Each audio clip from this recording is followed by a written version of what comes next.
Rajesh law centre में आप लोगों का स्वागत है। आज हम लोग चर्चा करेंगे कि SC/ST एक्ट 1989 के तहत अगर किसी व्यक्ति पर मुकदमा दर्ज हुआ है तो वो केस कहां पर चलाया जाएगा, किस अदालत में चलेगा और कहां कहां तक ये मामला जा सकता है और क्या उसकी लिमिटेशन हुई, कितने दिन के भीतर मामले का निस्तारण हो जाएगा, इसी पे हम चर्चा करेंगे। हाँ, एक बात बता दें, किसी भी विषय पे कोई लीगल इंफॉर्मेशन लेना है तो आप इस दिए गए नंबर पे संपर्क करके अपनी सुविधा अनुसार जानकारी ले सकते हैं। जो उसकी रीजनेबल फीस है वो जमा करना पड़ेगा। तो SC/ST एक्ट के तहत जब मुकदमा दर्ज होता तो पहले थोड़ा सा आपको ब्रीफ बता दें कि SC/ST एक्ट के तहत मुकदमा तभी दर्ज होता है जब कोई व्यक्ति जो अपराध किया है, जो गलत किया है, वो SC/ST जाति से भिन्न व्यक्ति हो, चाहे वो सामान्य वर्ग का हो, चाहे OBC हो, ठीक है, और जिस पे अपराध हुआ है वो अनुसूचित जाति या अनुसूचित जनजाति और उसके साथ अत्याचार किया गया, ठीक है, उसके साथ अत्याचार क्या हो, अत्याचार क्या है ये धारा 2 का में डिफाइन किया गया अत्याचार किसे, ठीक है। अब SC/ST एक्ट के तहत अपराध अगर हुआ है तो ये मुकदमा कहाँ पे चलेगा, इसी को मैं यहाँ पे डिटेल में आपको समझाऊंगा स्टेप बाय स्टेप।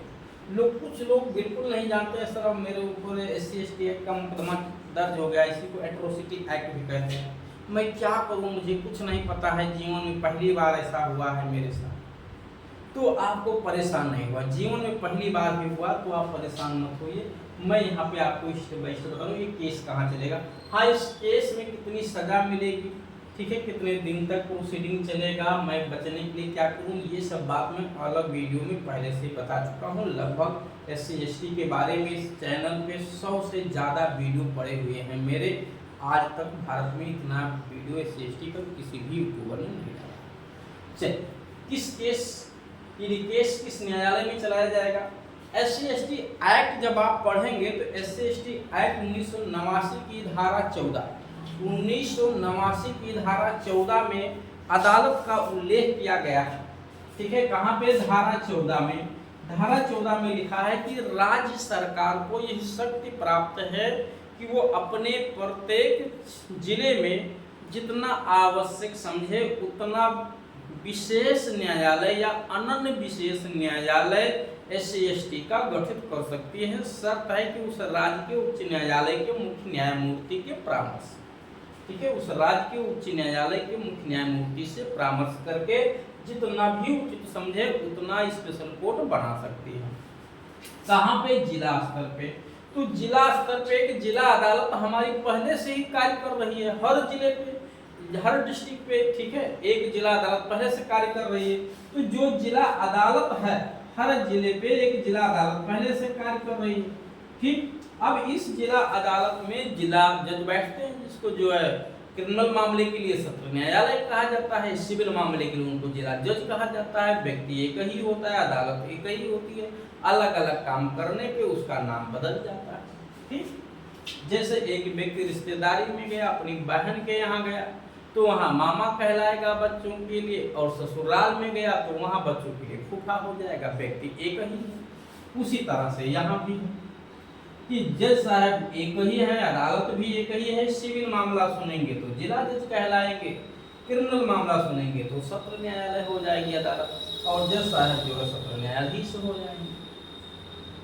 तो राज्य सरकार को ये पावर दिया गया कि जिला स्तर पे जो पहले से जिला अदालत बैठी हुई है यानी सत्र न्यायालय है, उसी को SC/ST का मुकदमा सुनने की अधिकारता दे दी जाए, क्योंकि इतने ज्यादा मुकदमे उस राज्य में या उस क्षेत्र में नहीं है कि उसके लिए अलग से कोर्ट बैठाना पड़े, क्योंकि अलग से कोर्ट बैठाया जाएगा तो उसका खर्चा सरकार को वहन करना पड़ेगा और उतना काम होना नहीं, उतना काम ही नहीं है।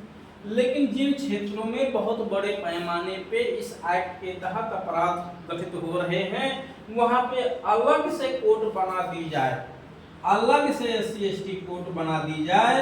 उस SC/ST कोर्ट को अनन्य विशेष न्यायालय कहा गया है। क्या, अनन्य विशेष न्यायालय, एक्सक्लूसिव स्पेशल कोर्ट SC/ST का कहा गया, तो वहां अलग से कोर्ट बनाया जा सकता है। अब SC/ST किसी अपराध में SC/ST एक्ट लगा है कि नहीं हमें कैसे पता चलेगा। तो अपराध में जो FIR की कॉपी होती है, ऊपर अगर FIR है वो कि NCR है, तो सबसे पहले तो जो कागज हमें थाने से मिला वो FIR है कि NCR है, ये देखने के लिए हम सबसे ऊपर देखें कि वहाँ लिखा होगा जो पुरानी संहिता लोगों के पास हुआ, यानी 1 जुलाई 2024 से पहले FIR हुआ है, उसमें धारा 154 लिखा होगा। क्या लिखा होगा? दंड प्रक्रिया संहिता की धारा 154 यानी क्रिमिनल प्रोसीजर कोड का सेक्शन 154, ठीक है। और अगर वो 1 जुलाई से 2024 के बाद का मैटर है तो उसमें भारतीय नागरिक सुरक्षा संहिता 2024 की धारा, वो 2023 की धारा 173 लिखा होगा। अगर 173 लिखा हुआ है ऊपर तो समझे वो आपकी FIR है, और SC ST उसमें लगा है कि नहीं, ये देखने के लिए जहाँ धाराएं लिखी होती हैं उन्हीं के सामने इस एक्ट का नाम लिखा होगा, अनुसूचित जाति अनुसूचित जनजाति अत्याचार निवारण अधिनियम 1989, और उसके साथ धारा 3 लिखी होगी, धारा 4 लिखी होगी। धारा 3 की जो व्यवहारिक धारा जो सबसे ज्यादा लगाई जाती है वो 3(1) लगती है, जिसको इंग्लिश में 3(1) कहते हैं, या 3(2)(b) ये भी साथ में कभी कभी लगती है, कभी कभी 3(2)(b) यानी 3(2)(5) भी लगाया जाता है, जरूरत पड़ने तो इसकी आवश्यकता है तो भी लगाया जाता है। जैसी भी जो धारा लगी हुई हो, तो ये SC ST की धारा लगी है तो ये स्पेशल कोर्ट हो गया।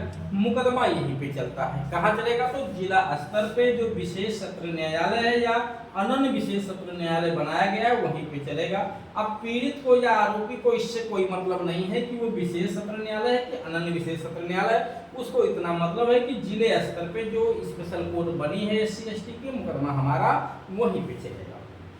इस कोर्ट में एक जो है विशेष लोक अभियोजक की नियुक्ति की जाती है, यानी सरकारी वकील भी बैठाया जाता है जिसको 7 साल की प्रैक्टिस का अनुभव होता है।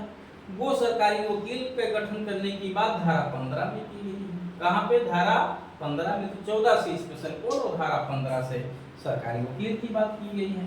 वो सरकारी वकील यहाँ पे अपेयर होता है, लेकिन वो केवल पीड़ित की तरफ से अपेयर होता है, यानी अभियोजन, पीड़ित पक्ष को अभियोजन पक्ष भी कहा जाता है, प्रोसिक्यूशन कहा जाता है, और इसका पक्ष सरकार रखती है, यानी ये मुकदमा सरकार बनाम अभियुक्त हो जाता है। क्या कहता है? सरकार बनाम अभियुक्त हो जाता है, यानी पीड़ित को खुद केस लड़ने नहीं होता है बल्कि उसका मुकदमा सरकार देखती है। उसका जो सरकारी वकील यहाँ पे सरकार का नियुक्त है वो पक्ष सरकार का जो है पीड़ित की तरफ से रखता है। लेकिन कभी कभी क्या होते हैं कि सब सही से पक्ष नहीं रखते हैं या उतना जानकार नहीं होते हैं, तो बहुत बड़ी समस्या उत्पन्न होती है। बहुत बड़ी समस्या उत्पन्न होती है कि पीड़ित को न्याय नहीं मिल पाता है। बना तो दिए गए हैं SC ST कोर्ट में विशेष लोक अभियोजक, और आता जाता कुछ नहीं। आप कहेंगे सर क्या बात आप कर रहे हैं? मैं सही बात कर रहा हूँ। बहुत सारे फोन मेरे पास असम जैसे राज्यों के हैं, और असम जैसे राज्यों में वहाँ के स्पेशल लोक अभियोजक को भी जिसको PP कहते हैं, इन PP को जो है पता नहीं है कि SC ST एक्ट क्या होता है, इसका मुकदमा कैसे क्या पक्ष रखना है, पता नहीं कहाँ से लोक अभियोजक बना दिए गए। खैर चलिए, ये केवल असम की ही हाल नहीं और भी राज्यों में समस्याएं हैं।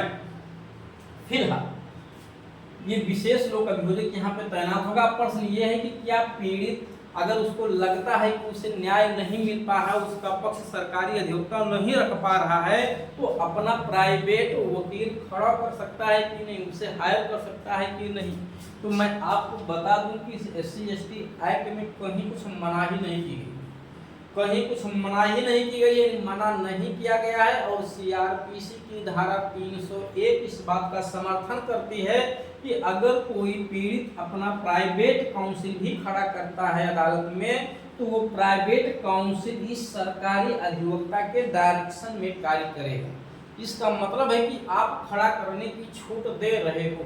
तो CRPC में इनडायरेक्टली पीड़ित किसी प्राइवेट अधिवक्ता को अपने मामले में नियुक्त कर सकता है जब उसके मामले में सरकारी अधिवक्ता सही से काम ना कर पा रहे, उसकी बात को ना सुने, उसे लग रहा हो वहां न्याय नहीं मिल पाएगा।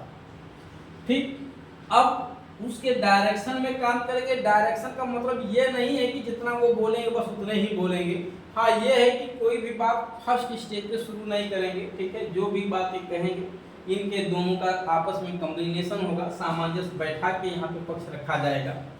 तो अगर केस आपको जीतना है तो पीड़ित की तरफ से मैं बात कर रहा हूँ कि अक्सर आपको प्राइवेट वकील ही अपना खड़ा करना पड़ेगा। ठीक है, अभियुक्त तो अपना प्राइवेट वकील ही खड़ा करेगा, उसको तो सरकार वकील मुहैया नहीं कराती है। अगर वो निर्धन है तो निर्धन की दशा में निःशुल्क विधिक सहायता उपलब्ध कराया जाता है, निःशुल्क विधिक सहायता उपलब्ध कराया जाता है आपको, तो वहाँ पर कोई फीस नहीं जमा करनी होती है। और अगर SC/ST एक्ट का मुकदमा यहाँ पे स्पेशल कोर्ट में चल रहा है जिला स्तर पे, इस कोर्ट को डायरेक्ट संज्ञान लेने की पावर होती है। कोई FIR नहीं लॉन्च हो रहा है, आप डायरेक्ट SC/ST कोर्ट में जो है एप्लीकेशन दे सकते हैं। 175(3) का एप्लीकेशन नई संहिता यानी भारतीय नागरिक सुरक्षा संहिता के तहत, पुरानी संहिता दंड प्रक्रिया संहिता 156(3) के तहत आप एप्लीकेशन देके डायरेक्ट भी FIR दर्ज करवा सकते हैं।